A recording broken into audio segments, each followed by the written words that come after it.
Bueno, vamos a dar comienzo a esta mesa. Sabéis que todos los años el simposio de comités de ética tiene una mesa monográfica sobre un tema que este año se ha seleccionado, la cuestión de la eutanasia, dado que tenemos muy reciente la LORE y todas las cuestiones éticas que se han suscitado y que han generado dudas, debate, polémica y que ha habido un consenso, ¿no?, en el propio Comité de Bioética de Aragón de tratar este tema. Entonces, lo que se ha procurado es componer una mesa que sea que establezca sinergias y diferentes aspectos que sea complementaria, ¿no?, a las cosas que nos interesa conocer. Lo cual no significa que en el debate, que como veis tiene un espacio amplio, la mesa dura 2 horas y calculamos que las ponencias serán un poco más de 1 hora, con lo cual vamos a tener un tiempo de debate amplio, donde pueden surgir otras cosas, teniendo en cuenta que tenemos aquí unos ponentes muy experimentados y que conocen muy bien la temática y a quienes voy a presentar a continuación. En primer lugar, a mi derecha tenemos a Javier Olivera, psiquiatra del programa de Psicogeriatría y Medicina Psicosomática del Hospital Universitario San Jorge y que es el presidente de la Comisión de Garantía y Evaluación de la aplicación de la LORE. Nos va a hablar de algo que nos parece interesantísimo, ¿no?, que es cuál es la experiencia que ha ocurrido durante este año. Supongo que también tendremos datos un poco comparativos con lo que ha ocurrido en el resto de España. A continuación hablará Cristina Monforte. Cristina Monforte es la codirectora de la Cátedra Wiquer de la Universidad Internacional de Cataluña. Es investigadora principal de un proyecto de investigación que ya lleva muchos años de recorrido sobre el deseo de adelantar la muerte, que luego ella explicará en qué consiste, un síndrome, yo lo llamo síndrome, siempre hemos discutido de ese tema, que está muy vinculado a la eutanasia, aunque no se identifica, como luego veremos. Ella también es vicerrectora, si no me equivoco, vicerrectora de investigación de la Universidad Internacional de Cataluña. Entonces, tiene una experiencia en investigación muy dilatada y muy interesante. Y, por último, en tercer lugar, hablará Tirso Ventura, que ya Tirso torea en su plaza porque es un clásico aquí entre nosotros, miembro del Comité de Investigación del CEICA de Aragón, miembro del Comité de Bioética de Aragón, psiquiatra muy veterano y que, sobre todo, que ha investigado mucho sobre el tema que va a tratar, que es la evaluación de la capacidad, que es un tema que preocupa mucho a los clínicos, a quienes estamos trabajando con pacientes, etc. Bien. Sin más, vamos a dar la palabra a Javier para que nos exponga la primera ponencia. Yo os avisaré a los 20 minutos, sabiendo que hay un margen de flexibilidad para poder extenderos unos minutos más. Adelante. Muy bien. Pues buenos días, bienvenidos a todas y a todos. Muchas gracias por la invitación al Comité de Ética de Aragón. Entonces, sí que quería matizar que yo soy el presidente en funciones. Todavía realmente no se ha constituido por decreto, que acaba de promulgarse recientemente, con fecha 14 de septiembre, el decreto que regula precisamente la Comisión de Garantía y Evaluación de la prestación de ayuda para morir en Aragón, así como ese mismo decreto regula el registro de los objetores de conciencia. Son 2 requisitos, 2 artículos que marca la ley como obligatorios.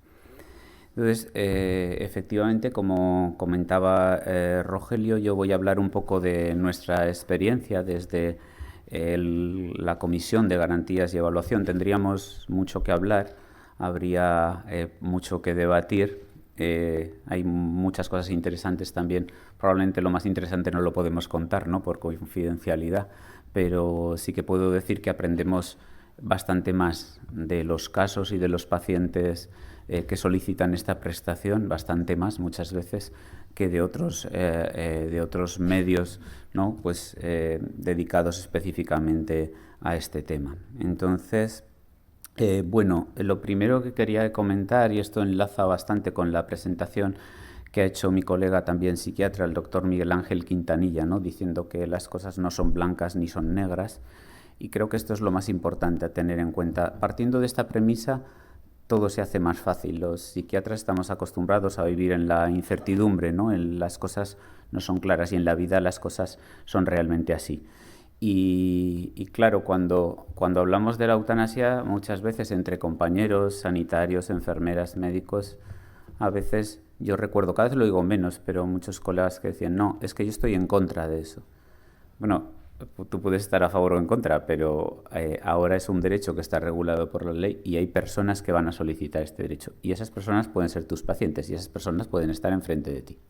Entonces, pues siempre empiezo las presentaciones, me ha tocado hacer unas cuantas al ser el presidente en funciones de la comisión, y todas las presentaciones las empiezo con esta diapositiva y las acabo también con la última. Entonces, aunque hoy venía aquí a hablar de la Comisión de Garantías, creo que es importante citar a este filósofo, ¿no? Catedrático de filosofía, que dice, detrás o dentro de todo no hay un pequeño sí, y dentro de todo sí hay un pequeño no. Así son las cosas que nos estamos planteando. La eutanasia ha sido regulada por ley y ese ha sido un hecho social. Otro error que cometemos es politizar la eutanasia, pues como politizar otros aspectos, ¿no? que han ocurrido, otros dijéramos, no voy a decir avances, pero sí otros reclamos sociales. Nuestra sociedad evoluciona muchas veces por delante de nosotros. Nosotros tenemos una formación como sanitarios y la sociedad lleva su propia evolución, ¿no? Entonces, ¿qué ha ocurrido en la sociedad? Pues se ha ido prolongando la esperanza de vida. Eso supone muchas veces un deterioro físico y psíquico muy importante en las etapas finales de la vida. El país en este momento con mayor esperanza de vida, estamos a punto de superar a Japón y será España precisamente. Eso supone que esos últimos años de vida muchas veces pues son a base de un deterioro físico y psíquico que es importante, y eso condiciona también cómo afrontamos las últimas etapas de nuestra vida. También hemos mejorado los medios técnicos para sostener durante un tiempo prolongado la vida. Ha habido casos que han conmovido la opinión pública, pues como ese que tenéis ahí, ¿no? La fotografía de ese señor que solicitaba pues el derecho a que su esposa finalizase su vida con una esclerosis múltiple de años de evolución muy grave, con mucho sufrimiento. Y también, porque no es importante, estamos en un momento de secularización de la vida. No estamos en un momento de una presencia religiosa, pues como en otras épocas, ¿no? El aspecto religioso también es importante. Es muy importante el aspecto filosófico, religioso, médico, jurídico. Por tanto, bueno, estamos en un debate y conflictos de diferente índole. Hemos visto también cómo, ¿no? Se ha hablado bastante en esta sala y estamos en el comité de expertos en ética y todos sabemos que nosotros nos formamos en el primum non nocere hipocrático, que es primero no hagas daño, el principio de no maleficencia, pero durante los últimos años el principio que predomina es el principio de autonomía. La persona toma su decisión en función de nuestras informaciones. Y así hemos llegado, pues como el legislador ante esta demanda, sobre todo social, pues se ha visto un poco en la obligación de legislar esta demanda. Bien, tenemos un marco legal en España, que es la Constitución, que se votó en 1978, donde existen también las propias contradicciones, la misma que la ley, la misma que nuestra moral, la misma que la ética y la misma que la asistencia sanitaria. Por un lado, la Constitución habla del derecho a la vida, a la integridad física y moral, pero por otro lado habla también sobre el valor de la libertad, es decir, el derecho a la libertad ideológica y de conciencia. Por un lado tienes derecho a la vida, por otro lado tú eres libre, por tanto eres libre de lo que hagas con tu vida, ¿no? Y también pues habla del derecho a la intimidad. En la regulación de la eutanasia se basa en estos derechos recogidos en la Constitución. Han nombrado también a alguien aquí en la sala, ¿no? Como la dignidad en el proceso de morir se reguló ya en Aragón hace 10 años. Y no sé si por casualidad, pero esta ley es del 24 de marzo del 2011 y la LORE se publica el 24 de marzo del 2021. O sea, justamente el mismo día, 10 años después, pues se había publicado, ¿no? Aquí, pues, la ley que regula la dignidad en el proceso de morir y de la muerte en Aragón. Esa dignidad en el proceso de morir incluye 3 aspectos fundamentales, que son la libertad, la autonomía y la voluntad. Eso está regulado de 2011. Si uno lee esto y si las personas en ese proceso final de su vida tienen libertad, tienen autonomía y eligen voluntariamente, puede entender cómo el desarrollo de la eutanasia o de la solicitud de una muerte en un momento determinado va condicionado conforme avanza también de una manera determinada, en una dirección determinada, que no digo yo, no soy quien para juzgar si es la mejor o la peor, pero la sociedad está avanzando en esa dirección. El principio de autonomía de los pacientes, la libertad, la muerte digna. Así surge la ley, es la ley 3/2021, que yo creo que todo el mundo la conoce. Si no la conocéis, os insto, os tuteo si todos compañeros, os insto a que la leáis porque es una ley de 15 páginas que no tiene un lenguaje jurídico farragoso para el que no estamos acostumbrados. Es una ley que se lee de forma bastante sencilla. No voy a decir que es amena porque es una ley, lógicamente, pero sí que se lee con facilidad y se entiende todo bastante bien, ¿no? Quizá lo más raro es el inicio, ¿no? Que dice el rey: yo vengo a sancionar la siguiente ley orgánica. No sé si sabéis, los que no estáis habituados al lenguaje jurídico, que las leyes se sancionan, ¿no? Pues el rey Felipe VI, a instancias de las Cortes, sanciona esta ley, que, como digo, es del 25 de marzo del 2021. Esta ley tiene varios capítulos. Uno es el objeto, ¿no? El ámbito, los requisitos, regula el procedimiento, los elementos que garantizan al ciudadano, pues, el acceso a ese derecho, incluyéndolo en la cartera de servicios del Sistema Nacional de Salud. Por tanto, debemos saber que este es un derecho de los ciudadanos ahora. Entonces, los ciudadanos tienen la posibilidad de solicitarlo. Y luego el capítulo 5 regula las comisiones de garantía y evaluación. Me voy a ceñir un poquito a eso en esta segunda parte. Primero, pues, la necesidad de conocer bien el contexto eutanásico, aunque luego veremos como aquí el asunto del sufrimiento insoportable que no puede ser aliviado en otras condiciones que se consideran afectuales, muchas veces es un matiz muy delicado. En el caso de la enfermedad mental, creo que lo ha expuesto muy bien el doctor Quintanilla, especialmente delicado, ¿no? Valorar ese sufrimiento insoportable es difícil, realmente difícil. Pues, los dos supuestos que contempla la ley es un padecimiento grave, crónico e imposibilitante, es decir, una enfermedad incapacitante, o una enfermedad grave e incurable, es decir, una enfermedad terminal. Esos son los dos supuestos. El ciudadano debe tener, pues, la nacionalidad española, debe ser mayor de edad, esto también es importante. Hay algunos países, por ejemplo Bélgica, que aceptan la regulación de la eutanasia en menores de edad. La ley española contempla que exige la mayoría de edad. Y esos dos supuestos, padecimiento grave, crónico e imposibilitante, incapacitante, o una enfermedad grave e incurable. Se ha editado un manual de buenas prácticas que está en continua actualización, que han participado todas las comunidades autónomas, también, ¿no?, de la comunidad autónoma de Aragón. Tenemos aquí a Concha Revilla, ¿verdad? Y este es un manual de más o menos unas 35, 36 páginas. No es tampoco algo complicado, explica muy bien el procedimiento y explica con todo detalle, desde el principio hasta el final. Y se continúa trabajando en ello. Precisamente una parte importante de este manual es a lo que se va a referir también el doctor Tirso Ventura. Él es un experto. Uno de los instrumentos que recomienda el manual de buenas prácticas en eutanasia fue validado por el doctor Ventura y su grupo, una de las escalas para valoración de la capacidad. Casi toda la información está en el portal Salud Informa y, de hecho, los ciudadanos tienen los documentos para solicitar la prestación en este portal. Hay un folleto, además, un tríptico, un cuadríptico, que explica de una manera, pues, fácil y sencilla, para un lenguaje bastante coloquial, pues, lo que es la ley y cuál es el procedimiento. Estos son los protagonistas, por supuesto, es el paciente. Aquí se ha hablado del médico responsable, el médico consultor, y yo, como digo, me ceñiré a la Comisión de Garantía y Evaluación, aunque debemos saber que, con particularidad en Aragón, existen los referentes de sector. Y a ellos yo remitiría también a las personas que tengan dudas, ¿no? Muchas veces nos consultan, pero bueno, este procedimiento en mi sector, en cada sector en Aragón se ha nombrado un referente, ¿de acuerdo? El referente que nombra la Administración, y que en todos los sectores está a disposición. Si alguien contacta pues, con los directores de primaria, con los subdirectores, con directores de enfermería, con el gerente del sector, director del hospital, le remitirá al referente del sector sanitario. Me consta también que en algunos sectores están organizando sus pequeñas comisiones asesoras también sobre este tema. Estos son los documentos que solicitan y, bueno, vamos a ceñirnos, ¿no? Lo que dice la ley sobre la Comisión de Garantía y Evaluación. ¿A qué nos dedicamos? ¿No? ¿Qué tenemos que hacer? Somos los que resolvemos las reclamaciones, aunque yo eso lo hubiese puesto al final, porque lo principal que realizamos es la verificación de que todo el proceso se realiza de una forma correcta, que está sujeta a la ley y que además reúne los criterios clínicos del contexto eutanásico.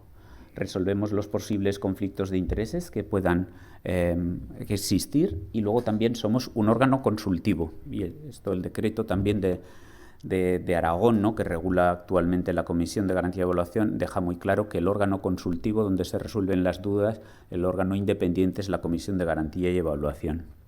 El procedimiento que todos conocéis, en el que no me voy a detener, el médico responsable, el proceso deliberativo, a los 15 días la segunda solicitud, se busca el médico consultor y si los dos están de acuerdo, pues ya va a la Comisión de Garantía y Evaluación y ahí se nombra la dupla de un facultativo y un jurista y deciden si sí o si no. El paciente puede reclamar al principio del proceso, si el médico responsable o el consultor no está de acuerdo, a la propia comisión y si la comisión ya deniega la solicitud, pues esa persona puede reclamar por la vía contencioso administrativa. No me detengo en el procedimiento.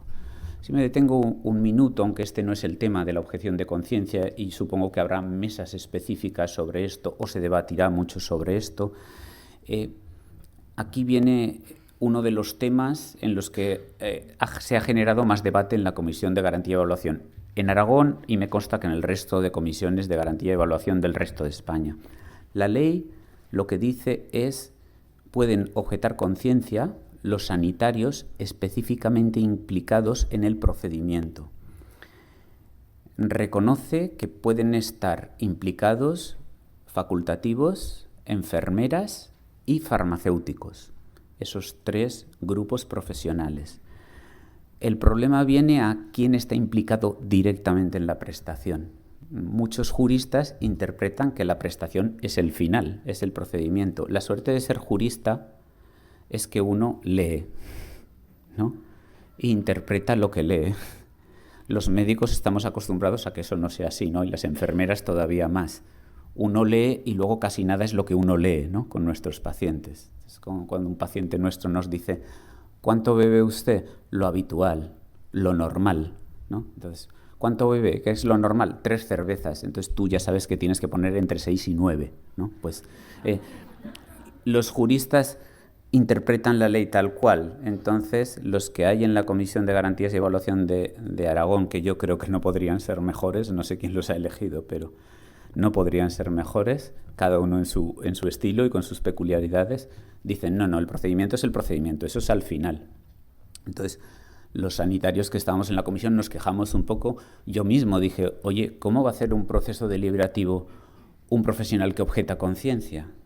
Un profesional que está en contra, ¿cómo va a llevar a cabo el proceso deliberativo? Y entonces dijimos, ¿qué hacemos? Pues vamos al Comité de Bioética. Entonces fuimos al Comité de Bioética español, ¿no? Y ahí está el moderador de esta mesa, Rogelio Oltisén, ¿no? Estabas, ¿no? Y ya te has retirado después de esto, Rogelio. No te ha gustado. Entonces, bueno, la cosa es así. El Comité de Bioética, ¿qué dice? Dice que el médico responsable no procede la objeción ahí. Debe acompañar al paciente. Y en el médico consultor tampoco procede desde el punto de vista, atención, estamos hablando ético, bioético. Entonces, concluye, es una obligación ética y clínica el acompañamiento y asesoría del paciente.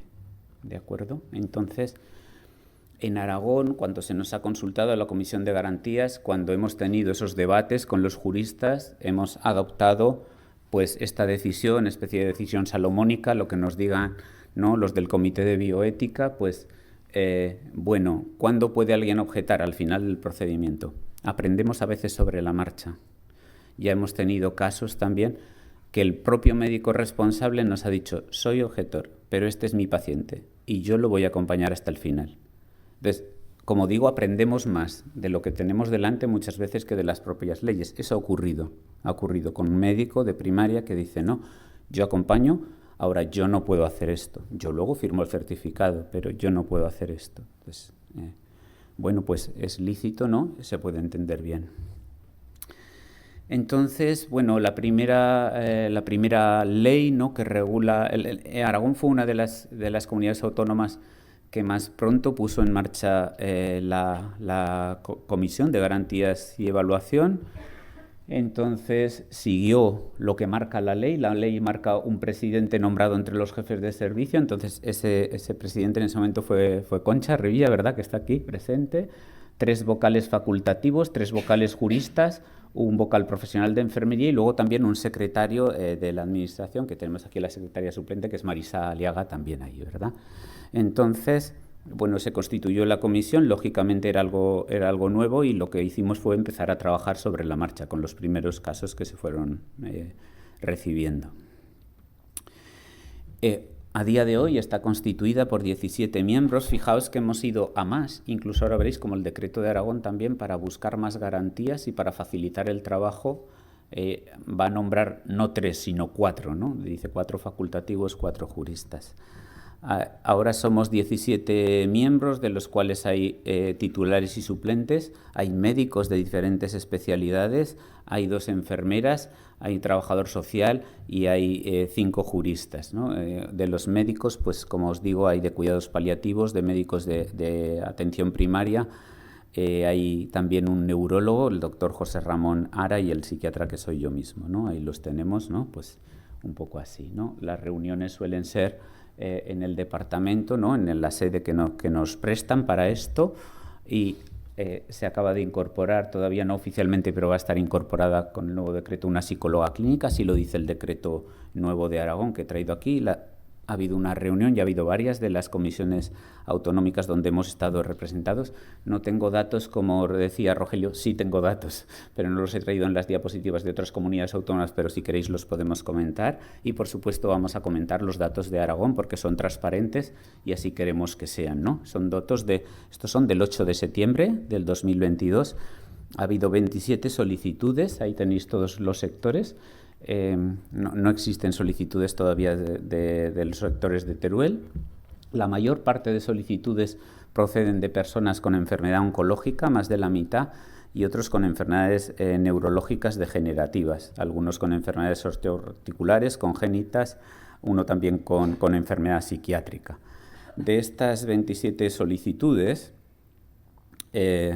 15 terminaron en el proceso de deliberación. O sea que fijaos si es importante informar. Muchas veces un paciente dice, quiero la eutanasia. Y entonces en ese momento el facultativo que recoge esa solicitud, es decir, el médico responsable, debe iniciar ese proceso, que es el de los más importantes del procedimiento, que es explicarle bien en qué consiste su enfermedad, cuál es el pronóstico y las alternativas que tiene.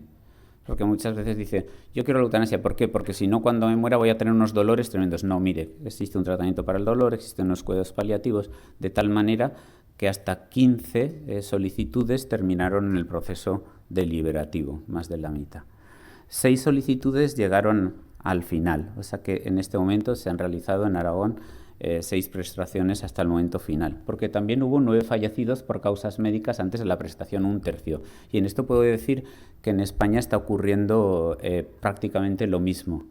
Eso indica que muchas personas que solicitan la eutanasia son enfermos oncológicos terminales. El procedimiento, porque la ley española es una ley garantista, es un procedimiento entre 35 y 40 días. Entonces, en esa fase, en ese mes y medio, hay algunos pacientes que lo solicitan y fallecen. Eso está ocurriendo en toda España. Entonces, por ejemplo, las asociaciones pues, en defensa de la Asociación del Derecho a la Muerte Digna critica este hecho, ¿no? Y dice, esas personas no deberían solicitar la eutanasia, porque la eutanasia debería ser para las personas que llevan mucho tiempo de sufrimiento, que tienen claro su final y que no tienen ese final tan próximo, ¿no? Es otro debate, ¿no? El tipo de solicitud, como no puede ser de otra manera, la mayoría lo han solicitado los pacientes, que solo la puede solicitar el paciente, bien directamente o bien en un documento de voluntades anticipadas. Un familiar lo solicitó sin documento de voluntades anticipadas y, por supuesto, eso no se ajusta a la norma y, por tanto, no procede. Y otro lo solicitó el familiar y había documento de voluntades anticipadas, pero el médico consultor declaró desfavorable ese procedimiento. Estos son los datos que tenemos de Aragón, más o menos a fecha 8 de septiembre. Como decía, quizá lo importante es el proceso deliberativo, pero estamos hablando aquí más de la Comisión de Garantías y Evaluación. Más o menos 5 minutitos. Sí. Perfecto, pues acabo enseguida. Es un aspecto muy importante porque también habría que hablar qué hemos aprendido en la comisión. Hemos aprendido en la comisión que más opiniones son buenas y que el debate entre varios enriquece. Yo puedo contar mis propios temores, no tengo problema en contarlos. Y yo pensé, cuando nos reunamos con 5 juristas vas a ver tú, ¿no?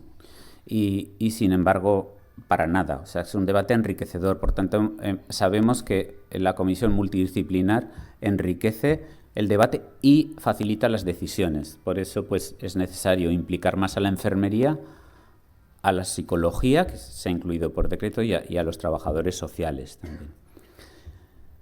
No vamos a ser nosotros también... voy a intentar acabar como he empezado. Esto no es un debate de eutanasia a favor o en contra. Esto es un derecho que se ha aprobado para los pacientes y que a los sanitarios nos coloca en una posición complicada con nuestros dilemas. Pero está en la cartera de servicios y tendremos pacientes que lo van a solicitar. ¿Cuál es la experiencia en otros países? La experiencia es que los que se dedican a esto dicen, cuidado, puede ser lo que se llama una pendiente resbaladiza. Hay que ajustarse bien a la ley, no todo vale. Y tener en cuenta, sobre todo con la ley española, que es un acto voluntario. Nadie puede decidir por otra persona.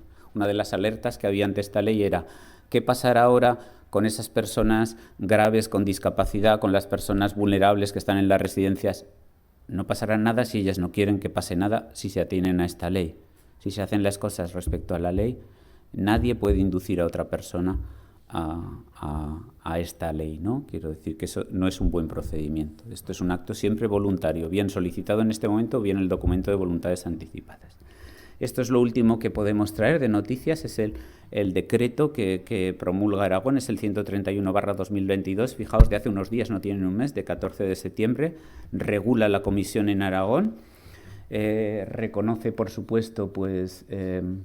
las funciones, resolver las reclamaciones, verificar que el proceso son las mismas funciones que marca la ley, no podía ser de otra manera, y sí que aumenta el número de miembros, porque hemos visto, como os digo, que enriquece el debate, ¿no? Que haya pues 4 vocales facultativos, 4 jurídicos, 2 vocales de enfermería, 1 de psicología, que la ley no lo marca, pero lo incluye el decreto en Aragón, y también un vocal al menos de trabajo social, además de alguien que actúe como secretario. Esa misma ley regula el registro de objetores de conciencia, que si queréis podemos comentar este tema. Me consta que es un tema también que genera mucho debate y es un tema también interesante, ¿no? para hablar de él. Y bueno, pues esto sería un poco, ¿no? La eutanasia tras un año que hemos aprendido, es lo que decía el Diario Médico. Nosotros lo que hemos aprendido en la comisión es, primero, podemos funcionar. Yo tenía esas dudas cuando empezamos. Luego a mí la presidencia me cayó un poco así también. En la primera reunión se reunieron y entonces en el acta yo vi que era el vicepresidente. Y entonces de repente pues Concha cambió de puesto y entonces acabé de presidente en funciones. Dije, bueno, a ver qué pasa aquí. Entonces, tratamos con seres humanos en situaciones muy delicadas. Quizá la más delicada, sin duda, ¿no? De toda su trayectoria vital. Ahora existe una ley. Nos van a poner delante un espejo y nosotros tendremos que decidir cómo podemos ayudar a ese ser humano que tenemos enfrente. Somos sanitarios, no estamos educados para terminar con la vida de nadie, no lo estamos. Yo recuerdo lo que nos costaba en las guardias de medicina interna, cuando yo hice la especialidad de medicina de familia antes de psiquiatría, subirle el gotero a alguien, lo que eso suponía, las explicaciones que teníamos que dar, eso que se llamó eutanasia indirecta, ahora ya no se llama eutanasia, ahora se llama sedación paliativa, sedación terminal. Recuerdo lo que costaba a los compañeros de la UCI desconectar un respirador, ¿verdad? O a los anestesistas, ¿no? Y eso se llamaba eutanasia pasiva, ¿no? Y entonces eso ahora ya no se llama eutanasia. Y no sabemos qué ocurrirá también con la eutanasia, con la ley de eutanasia, ¿no? No sabemos lo que va a ocurrir porque este es un derecho de los ciudadanos y los ciudadanos son los que nos van a marcar por dónde va esta ley. Y nosotros pues nos adaptaremos un poco como podamos en ese disparadero. ¿Cuál es la clave? La clave es la valoración del sufrimiento, como decía este psicólogo, ¿no? Ramón Vallés. El sufrimiento no es tener dolor. El sufrimiento es un dolor físico, pero también un dolor espiritual. Y es un estado muy complejo. Es un estado afectivo, cognitivo, negativo. Yo creo que de esto también hablará el doctor Tirso Ventura, ¿no? La capacidad no es la capacidad de A o B, ¿no? En ese momento es una capacidad también, una situación afectiva, una situación cognitiva, una situación de poder decidir. Y ¿cuándo se produce el sufrimiento insoportable? Cuando ha agotado los recursos personales y psicosociales. Estas personas que llegan al final, que toman esta decisión, si la toman de una forma coherente, esos 6 casos que han llegado al final estaban al límite de su sufrimiento, al límite de la vida, ¿no? Entonces, puedo recordar frases como: por favor, no quiero tirarme, ¿no?, de la planta de un hotel, eso para mí no es digno. Yo quiero ahora someterme a una muerte digna y esta la considero así. Este no es un tema tampoco actual. Ahí tenemos, ¿no?, a Kafka, el autor de la Metamorfosis. Claro, es cierto, en esa época probablemente no existían los cuidados paliativos que tenemos ahora, pero seguro que la morfina existía. Él tenía una tuberculosis generalizada que le afectó también a la boca, a la mandíbula, a la garganta, no podía tragar y le dijo a su doctor: no, máteme o es usted un asesino. Entonces Kafka murió pues, con la eutanasia que practicó. Y en ese libro de la muerte de uno mismo dice: el doctor no quiso ser un asesino y ayudó a Kafka a morir. Esto también, esta es la diapositiva que yo siempre también uso para terminar, porque es de un colega psiquiatra y como no, pues, no, como dice otro colega psiquiatra de Barcelona, la cabra tira al monte, ¿no? Entonces no puedo evitar pues colocar ahí a Irving Yalom, que es uno de los psiquiatras vivos más prestigiosos, la psicoterapia existencial, la psicoterapia humanista, catedrático de psiquiatría de Stanford, ¿no? Entonces dice en ese libro, Mirar al Sol, ¿no?, que él escribió cuando tuvo un cáncer y no sabía si iba a morir o no, es sobre la aceptación de la muerte y cómo perder el miedo a la muerte. Dice: siempre que hablemos de la muerte nos producirá ansiedad, y yo lo siento mientras escribo estas líneas. Pero mirar a la muerte a la cara, acompañados por alguien que nos oriente, no solo aplaca el terror, sino que vuelve la existencia más rica, intensa y vital. Eso lo estamos viendo, ¿no?, con las personas que solicitan esta prestación y en qué posición nos colocan a nosotros frente a nuestra propia muerte. Entonces, sí que es cierto, sí que estoy convencido que trabajar con la muerte también nos enseña sobre la vida. Muchas gracias.